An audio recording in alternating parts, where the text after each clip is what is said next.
এটা গতকালকে রাতে আমার হঠাৎ ফোন দিছে, ফোন দেওয়ার পর আমি বের হয়েছি। ফোন দিছে নোমান। নোমান হয়েছে যে সাবেক খুনি, বর্তমানে জামিনে আছে।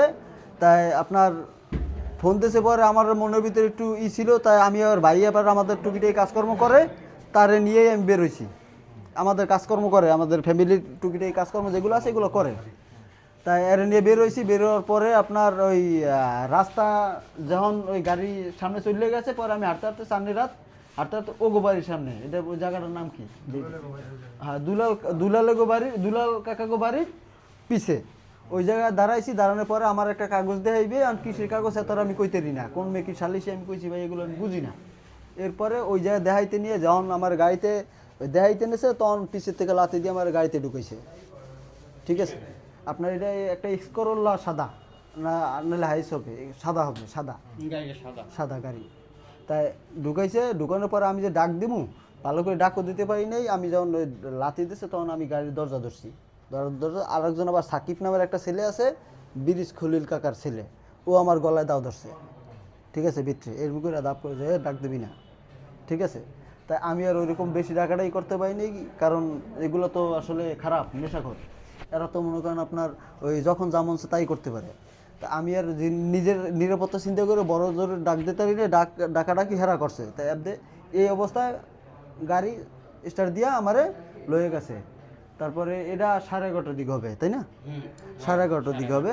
তাই ওই জায়গা থেকে আমার ফোন টোন নাই, ওই জায়গা থেকে ওদের কাছেই আপনার। তারপরে ওই জায়গা থেকে ঘুরাই আমার লয়ে গেল কালীশিরি আর ধুলিয়া ব্রিজের নিচে, ব্রিজের গোড়ায় নিয়ে ওই জায়গায় ওই একটা দোতলা একটা ঘরে কাঠের, ওইটা কাঠের ঘর। আপনার দোতলা একটা ঘরে উঠাইলো, উঠানোর পরে দোতলায় উঠাইলো। ওই জায়গায় আপনার আমার মোটামুটি মন মতো কতক্ষণ মারলো। মারার পরে যখন ড্রাইভার দেখছে যে মানে হুদা ধরে না মারতে আছে, তখন ড্রাইভার চলে গেছে টাকা না নিয়েই। এটা আমি বুঝছি যে টাকা না নিয়েই চলে গেছে, সকালবেলা টাকা দিয়ে দেবে কইছে, এইরকম শুনছি। এরপরে ওই জায়গা তো মারতাছে, আর কি লেগে মারতাছে জিগাইতেছি, হ্যাঁ জিগাইতেছি কি লেগে হেলেগেও মারতেছে। আপনার মোটামুটি আমি চিকন মানুষ, মায়ের খেয়ে ভালোই মোটা হয়েছি। ঠিক আছে, ব্যাপক মারছে, দেখেন এখনও আপনার মানে অতিরিক্ত মানে বলার মতো না। এই জায়গায় তারপর ওই জায়গা থেকে নামাইলো, নামাই আমার লয়ে গেছে আপনার নদীর পাড়ে নিয়ে আপনার মোটামুটি হাত পা চারিটা বাঁধতে হয় যে আড়ুতে পিটাইছে। আপনার দেখা যায় হাঁটুতে পিটাইছে আপনার ইরিয়া হুন্ডার যে মিশ পাইপগুলো আছে না, হ্যাঁ হুন্ডার যে মিশ যে পাইপগুলো আছে না, এটা আর এদিকে এগুলো তো দেখাই দিতে পারতেছি না, বিশেষ করে এদিকে। এরপরে মদের যে বোতলগুলো আছে না, আপনার হাত আর পা তো বান্ধা কাছের মদের, এই যে এই সাদা সাদা লম্বা লম্বা, এই দিয়ে পিটাইছে আপনার এতে। হ্যাঁ পিটাইছে। পিটানোর মানে ছিল যে একটাই, যে তোর লাগে তো জীবনে বাজাবাজি নেই, তোরে কেউ মারার জন্য এক কথায় কন্ট্যাক্ট দিছে। ওই মুরব্বীরা এরপর এলাকার ছোটোর বাইরে কি করে কইতো আমার দেশে এয়ারমানি করাইবে, ওই দিয়েছে আপনার বড় কাল, ওইটাই কাল। এইটা লইয়ে মূলত কাহিনীটা। তারপর যেটুকু আমি বুঝলাম ওই জায়গা থেকে যে মারছে, তো মোটামুটি হাত পাও ধরিয়ে তো থামাইতে পারিনি। তাই মোটামুটি সারা রাতি এরকম চলছে। কতক্ষণ পর একটা যায় একটাই থাপড়ায়, একটা যায় আর একটাই থাপড়ায়, একটা বান্ধা, তো আমি তো লড়চা হতে পারতেছি না, গাছের লগে বান্ধা ডেলান দিয়া। তাই কতক্ষণ পর মানে থাপড়ায়, কেউ লাথি দেয়, কেউ থাপড়ায়, কেউ বাড়ি দেয়, কেউ এরকম বড় একটা দাও আছে এই দিয়ে মনে করেন এই জায়গায় বাড়ি দেয়, এই জায়গায় বাড়ি দেয়। ঠিক আছে, এইভাবেই চলছে। এরপরে আপনার প্রায় 3:30টার দিকে আপনার এগুলো আবার যে করতেছে না, ভিডিও করতেছে, আমার লঙ্গি খুলে লাইছে। আপনার ভিডিও করতেছে, ভিডিও করে আবার একজনে পিঠে আরেকজনে বাড়ে ওই কারো জানি পাঠায়, একজনে পিঠে আরেকজনে পাঠানোর পর কতদিন পর না মানে আরও দাও, যখন আবার আরেকজনে পিঠে আবার ওই ভিডিও পাঠায়। তা এরকমের চলছে প্রায় 3:30টার পর্যন্ত। তারপরে আসলো টাকায়। ঠিক আছে, যে আমারে নাকি মারার জন্য 25 লাখ টাকার কন্ট্যাক্ট করছে, এবং কি এরা যে টাকা উঠাইছে নেক্সট পে থেকে উঠাইছে, বিকাশ থেকে উঠাইছে, আমারে 2 দিনে আপনার প্রায় 1,35,000 টাকার আমি দেখছি হিসাবে আমার দেয়ছি। দেখে তোর লাগিয়া গাড়ি রাখছে 5 দিন, একটা যে এই গাড়িটা নাকি 5 দিন রাখছে।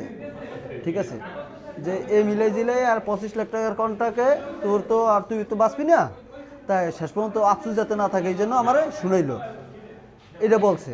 তাই আমি রিকোয়েস্ট করছি অনেক যে আসলে আমি তো আসলে আম্মেগুলোকে তো কখনো আমার লাগে কথা হয়নি লাইফে, তাই কি লেগে এগুলো করতেছেন অনেকভাবে কথাবার্তা কথা বললেও মারে, কথা জিজ্ঞেস না করলেও মারে, ঠিক আছে।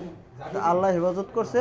এরপরে আসছি 4টার পরে যখন আমার টাকার জন্য প্রেশার দিতে আসে, পরে আমি ওই স্বাস্থ্যবাহী নাম্বারে কল দিচ্ছি, আমার ফোন তো নাই, ওই নাম্বারটা মুখস্থ ছিল, আমি ওই তাইপের নাম্বারে কল দিছি, দুলাভাই তাইপের নাম্বার কল ঢোকে নেই।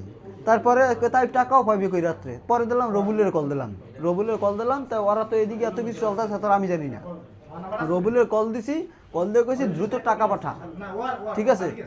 এখন ব্যাংক বন্ধ এখন টাকা পার মুখ তো মনে করছে অনেক টাকা লাগবে, আমাকে 10-20 হাজার যা আছে দ্রুত পাঠা। এর মধ্যে কইতেছে ভাই অত বুদ্ধিমান পোলা, কইতেছে তাই আমি ভিডিও কল দিচ্ছি, আপনি এইটা হোয়াটসঅ্যাপ আছে? হ্যাঁ, ও বুঝে গেছে, হ্যাঁ ও বুঝে গেছে। এর ভিতরে আমি বুদ্ধি করে দাপ করে হোয়াটসঅ্যাপে ওই নাম্বার সেভ করে ইনস্ট্যান্ট হোয়াটসঅ্যাপে কল দিয়ে লিখছি, ঠিক আছে।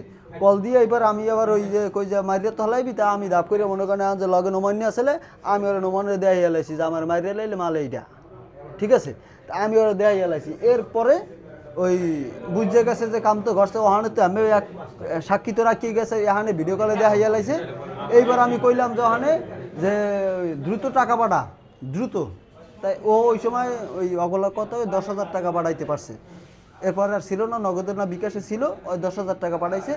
এরপরে আমার লই নামে গেল ওই জায়গা থেকে, ওই ঘর থেকে, ওই নদীর পাড় থেকে আইনি আবার ঘরে ঢুকাইছে, ঘরে ঢুকাই আবার কখন মারলো, মাইরে আমারে ওই যে টাকা 10,000 পাওয়ার পর নামাইছে, নামাইয়া ডোনাবার না কি একটা স্কুল আছে না ওই পাশে, হ্যাঁ ডোনোমান নাকি, ওই স্কুলের ওই পাশে লয়ে গেছে।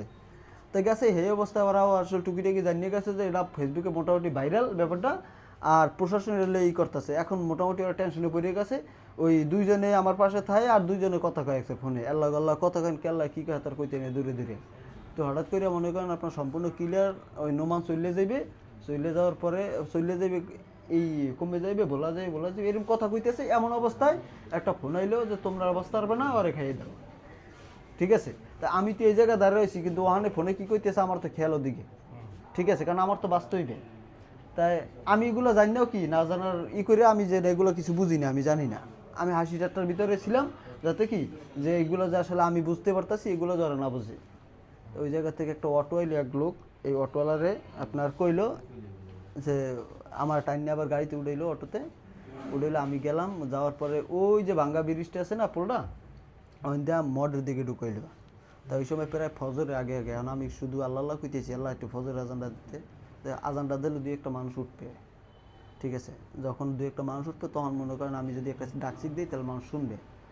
তা আল্লাহ আল্লাহ করে ওই হিন্দুকে মঠের দিকে নেছে, আর আমি দেখতে চারদিকে চাইয়ে দিই হিন্দুকে মঠ না, ওই যে ওই ইর মতো যেগুলা, হ্যাঁ ওগুলো আকসের।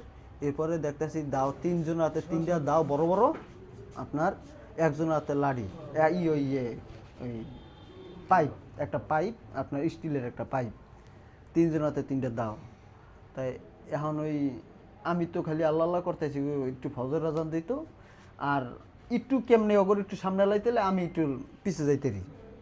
এমন অবস্থা আজান দিয়েছে, এমন অবস্থা আমিও মনে করেন আপনার ওরা ওই একত্র এর ভিতরে ওরা একত্র ওরা সামনে পাওয়া দিচ্ছে, আমি দিছি পিছের দৌড় দিয়েছে, পিছে ভাঙ্গা আছে খাল, তাই ওই জায়গায় লাভ দিছি পরে আমি একা যাই ওই মাথায় পড়ছি। আর যেইটাই আমার লগে লগে দৌড় দিয়েছে প্রত্যেকটাই দাও দিয়েও তাও নিতেছে, আপনার পারে নাই। ওই যেগুয়ায় আমার ওই যে পিছিয়ে ছিল ও মোটামুটি পিছলে পড়ে গেছে, হ্যাঁ এখনও দাগ আছে হয়তো বা পিছলে পড়ে গেছে, অনেক দাগ হয়ে গেছে না, ব্যাপক দাগ হয়ে গেছে যে। আর আমি যে লাভ দিয়ে খালের একটা লেক পাশ থেকে ওই পাশে চলে এসেছি, এই পুরোটাই আমি ডাক দিছি যে বাসান করে ডাক দিছি। এরপর এই পাশে একটা মাদ্রাসা আছে, খালের রিপেয়ারিং একটা মাদ্রাসা আছে না, এই মাদ্রাসার মধ্যে কিরকম আছে না আমার বাসান, ঠিক আছে। তাই ওখানে আর কেউ বাইরে পিছিয়ে থেকে এক মুরব্বী বাইরেছে, মুরব্বী যখন ডাক দিছে কেটা কি হয়েছে, এরপর ওরা আবার ডাক দিছে সোর কইয়া। আমার কথা হচ্ছে মানুষের লিখতে হয়, ঠিক আছে, আমার তো কেডা হেন ধর মানুষের লিয়ে, যখন মনে করেন মুরব্বী লয়ে যায় খারে কথা এগুলো কইতেছি, তখন ওরা চুপ হয়ে গেছে। পরে মুরব্বী আমার দেখাই দিয়েছে, বাবা এদিক দিয়ে আব্বুর নাম যখন কইছি তখন চেনছে, পরে এককালে চিপে দিয়ে দেখাই দিয়েছে। আমি ওই বন জঙ্গল কমিটি বিড়া বুড়া এই দিয়া এককাল ফজরের পর আইয়া এক জায়গায় আপনার রাস্তার কুলে, বড় রাস্তার কুলে এককাল পরে বেউসে করে যাই। এমন অবস্থায় আপনার ওই একজন অটোওয়ালা দেখছে, অটোওয়ালা দেখে দাঁড়াইছে, আমি কই বাজান আমার তো এই পরিচয় দিছি, পরে আব্বুরে তো চেনে সবাই। পরে এই লোকটা কইছে, বাবা আমি আমার কথা কেউ কাছে কবা না, আর আমার ডাক পাও না, আমি তোমার দিয়ে। এই লোকটা দিয়ে এসে আমি এই দরজায় পড়ে গেলাম, আমার মোটামুটি ওই রাস্তায় এগোনে ধরে নিয়েছে কয়েকজনে, এরপরে তো আমি এই জায়গায়। হ্যাঁ, আপনার নাম পরিচয় কি? আমি মোহাম্মদ মহসিন ভুইয়া, কেশব ফিনান্স, আমি কেশব ফিনান্স সাবেক সিনিয়র সহসভাপতি, কেশব ফিনান্স আফসার। আচ্ছা, আপনার বাবার পরিচয়? আমার পরিচয় আলহাজ হজরত মাওলানা মুতারুদ্দিন সাহেব। আচ্ছা, ঠিকানা? এই তো বরিবাসা কেশব ইউনিয়ন। এমনি কি অন্য কিছু করেন, কোন পেশায় আছেন? হ্যাঁ, টুকিটাকি ব্যবসা বাণিজ্য আছি, পড়ালেখা শেষ করলাম। আপনার ওই এজেন্ট ব্যাংকিং আছে, তারপরে আপনার ওই ডিলারশিপ আছে।